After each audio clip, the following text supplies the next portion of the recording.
दोस्तों, आप सभी का स्वागत है आपके अपने YouTube चैनल पर। दोस्तों, श्रीलंका की सरकार और वहां पर मौजूद लोग आज भी रावण को धरती पर मौजूद मानते हैं। बताया जाता है कि कोलंबो से 150 किलोमीटर दूर रावला के घने जंगल में रावण का शव मम्मी के रूप में आज भी सुरक्षित रखा गया है, जिसकी रखवाली भयंकर नाग और खूंखार जानवर करते हैं। रावला के घने जंगलों में 8000 फुट की ऊंचाई पर एक गुफा मौजूद है, जहां कभी रावण ने कठोर तपस्या की थी। कहा जाता है कि इसी गुफा में रावण की मम्मी मौजूद है।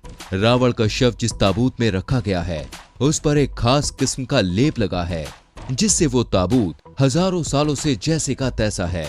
इस ताबूत की लंबाई 18 फीट है, चौड़ाई 15 फीट है और दावा ये भी किया जाता है कि इसी ताबूत के नीचे रावण का बेशकीमती खजाना भी दबा हुआ है। दरअसल लंकाधिपति रावण की मृत्यु के बाद उसके अंतिम संस्कार की जिम्मेदारी भाई विभीषण को सौंपी गई थी, लेकिन लंका की राजगद्दी संभालने की जल्दी में विभीषण ने रावण के शव को वैसे ही छोड़ दिया था, जिसके बाद रावण के शव को नागकुल के लोग अपने साथ ले गए थे। उन्हें यकीन था कि रावण की मौत क्षणिक है, वो फिर से जीवित हो जाएगा। नागकुल के लोगों का मानना था कि जिस तरह लक्ष्मण संजीवनी पाकर फिर से जी उठे, उसी तरह रावण भी फिर से जीवित हो जाएगा। उन्होंने रावण को फिर से जीवित करने की कई बार कोशिश की, लेकिन कामयाबी नहीं मिली, जिसके बाद उन्होंने रावण के शव को सुरक्षित रखने के लिए विभिन्न रसायनों का इस्तेमाल किया और उसे मम्मी के रूप में सुरक्षित कर दिया गया। ऐसी मान्यता है दोस्तों कि हम सभी लोग रावण को दुष्ट मानते हैं, इसलिए आपको अपने आसपास राम तो कई मिल जाएंगे, लेकिन रावण एक भी नहीं मिलेगा। रावण जैसा भी था, लेकिन दोस्तों इस बात से इनकार नहीं किया जा सकता कि वो परम ज्ञानी भी था। शायद इसीलिए कई बुराइयों के बाद भी रावण को महाविद्वान और प्रकांड पंडित माना गया है। रावण से जुड़ी कई रोचक बातें हैं जो राम कहानियों में सुनने को नहीं मिली। आज की इस वीडियो के जरिए रावण के बारे में अलग अलग ग्रंथों से ली गई ऐसी ही अनसुनी रोचक बातें हम आपको बताएंगे। राम जी जब सीता माता को छुड़ाने और रावण को सबक सिखाने लंका जाने वाले थे, तो समुद्र पार करने से एक रात पहले उन्होंने यज्ञ की तैयारी की रामेश्वरम में भगवान शिव की आराधना का निश्चय किया, क्योंकि राम सबसे शक्तिशाली सम्राट से युद्ध करने जा रहे थे। इसलिए उन्हें यज्ञ के लिए एक अत्यंत ही विद्वान पंडित की आवश्यकता थी।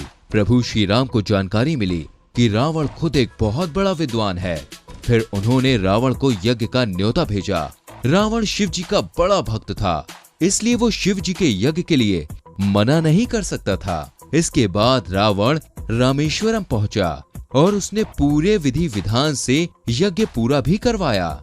इतना ही नहीं, जब यज्ञ संपन्न हुआ तब राम जी ने रावण से उसी को हराने के लिए आशीर्वाद भी मांगा और जवाब में रावण ने उन्हें तथास्तु कहा था, यानी कि जीत का आशीर्वाद दिया था। अब रावण के विमान और उसके एयरपोर्ट से जुड़ी कुछ रोचक बातें बताते हैं। दोस्तों, शास्त्रों के अनुसार रावण ने अपने भाई कुबेर को लंका से हटाकर वहां खुद का राज्य स्थापित किया था। धनपति कुबेर के पास खुद का एक पुष्पक विमान भी था, जिसे रावण ने छीन लिया था। रामायण के अनुसार रावण माता सीता का हरण करने के बाद इसी पुष्पक विमान से उन्हें लंका ले गया। युद्ध के बाद श्री राम, सीता और लक्ष्मण इसी पुष्पक विमान से लंका से अयोध्या लौटे थे। पुष्पक विमान को बनाने का तरीका और इसका प्रारूप ब्रह्म ऋषि अंगिरा ने निजात किया था, जिसके बाद पुष्पक विमान का डिजाइन और इसका निर्माण विश्वकर्मा ने पूरा किया। कहते हैं कि इसी अद्भुत रचना की वजह से भगवान विश्वकर्मा शिल्पी कहे गए थे। पुष्पक विमान अपने आप में एक अद्भुत विमान था, जो मन की इच्छा के अनुसार अपनी स्पीड को बढ़ा या घटा सकता था। ये विमान सवारियों की संख्या के हिसाब से बड़ा या छोटा भी हो सकता था। रावण के एयरपोर्ट से जुड़ी बातें भी जान लीजिए दोस्तों। श्रीलंका की श्री रामायण कमेटी की रिसर्च के हिसाब से रावण के 4 हवाई अड्डे थे: दुरुलोपोथा, तोतुपोल कंधा, वरियापोला और उसानगोडा। इन चारों में से उसानगोडा हवाई अड्डा नष्ट हो गया था। कमेटी के मुताबिक जब सीता माता की तलाश में महाबली हनुमान लंका पहुंचे थे, तब लंका दहन के दौरान उन्होंने उसानगोडा हवाई अड्डे को भी स्वाहा कर दिया था। रावण आधा ब्राह्मण आधा राक्षस था। रावण के पिता ब्राह्मण थे, जबकि उसकी माता केकशी एक राक्षसी थी। परम विद्वान होने की वजह से रावण ने स्वयं कई सारे ग्रंथों की रचना की थी। कहा जाता है कि लाल किताब का असली लेखक रावण ही था। माना जाता है कि रावण अपने अहंकार में चूर होने की वजह से अपनी शक्तियों को खो चुका था। आज कई तथाकथित गुरु या बाबा इसी लाल किताब का जिक्र करके अपनी ज्योतिष की दुकान भी चलाते हुए नजर आते हैं। अब रावण से जुड़ा एक और किस्सा हम आपको सुनाते हैं। रावण भोले शंकर का बहुत बड़ा भक्त था, लेकिन ये कम ही लोग जानते हैं कि रावण शिव की भक्ति में इतना लीन था कि उसने शिव शंकर को कैलाश से लंका लेकर जाने की ठान ली थी। उसने पूरे कैलाश पर्वत को ही अपनी भुजाओं में उठा लिया था। तब शिव जी क्रोधित हो गए और उन्होंने अपने पैर के अंगूठे से पर्वत को जरा सा दबा दिया, जिससे कैलाश पर्वत जहां था वो वहीं पर ही रह गया। इस दौरान रावण का एक हाथ भी पर्वत के नीचे दब गया और वो दर्द से छटपटाने लगा और शिव शंकर से क्षमा मांगने लगा और स्तुति करने लगा। रावण की यही क्षमा याचना और स्तुति आगे चलकर शिव तांडव स्रोत कहलाए। यानी रावण सिर्फ एक योद्धा ही नहीं था, शिव तांडव स्रोत के साथ ही उसने बहुत सारे श्लोक और कविताओं की रचना भी की थी। दोस्तों, मां सरस्वती के हाथ में जो रुद्र वीणा नजर आती है, उसकी रचना भी रावण ने ही की थी। रावण ने इस वीणा को अपने सिर, हाथ और नसों से बनाया था। रावण शिव जी से युद्ध में हारा था, इसलिए उसने भोले शंकर को अपना गुरु माना था। रुद्र वीणा बजाने का तरंगत था और भगवान शिव के कहने पर चारों वेदों को संगीतबद्ध किया था। रावण इतना शक्तिशाली था कि वो ग्रह नक्षत्रों को भी अपने हिसाब से चलाता था।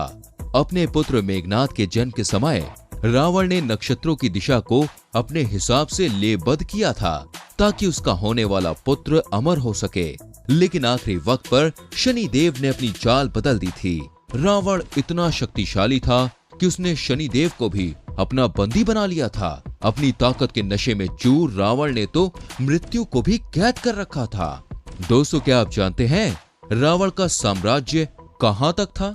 रावण का साम्राज्य सुमपांध्रलय, शंख द्वीप, कुश द्वीप, वराह द्वीप, अंग द्वीप, मलय द्वीप, बाली द्वीप तक फैला हुआ था। इसमें मलय द्वीप का मतलब एशिया और बलय द्वीप का मतलब इंडोनेशिया से है। यानी आज के वक्त के हिसाब से देखें तो रावण का साम्राज्य इंडोनेशिया, मलेशिया, बर्मा, दक्षिण भारत के कुछ राज्यों और श्रीलंका तक फैला हुआ था। रावण को वरदान था कि कोई भी देवता, राक्षस, किन्नरी या गंधर्व उसका वध नहीं कर सकता। यही वजह है कि रावण का वध करने के लिए भगवान विष्णु को इंसान के रूप में आना पड़ा और विष्णु जी के अवतार श्री रामचंद्र ने रावण का विनाश किया। उम्मीद है कि रावण के बारे में शास्त्रों में धूमिल हो चुकी ये जानकारियां आपको जरूर पसंद आई होगी। दोस्तों, रावण चाहे कितना भी बड़ा विद्वान था या शक्तिशाली था, लेकिन उसने सीता माता का हरण करके अधर्म का जो रास्ता चुना, उसकी वजह से उसका अंत हो गया। और इतिहास गवाह है कि ऐसे ना जाने कितने बलशाली हुए जिन्होंने गलत रास्ता चुना, तो ऐसे में दुनिया उनको भूल गई। ये वीडियो आपको कैसी लगी हमें कमेंट करके जरूर बताइएगा। प्लीज वीडियो को लाइक करें, शेयर करें। हमारी आने वाली वीडियोस को देखने के लिए जल्दी से चैनल को सब्सक्राइब करके बेल आइकन प्रेस करें, जिससे आपसे हमारी कोई भी वीडियो मिस ना हो। मिलते हैं आपसे अगली वीडियो में, तब तक के लिए बाय बाय, टेक केयर।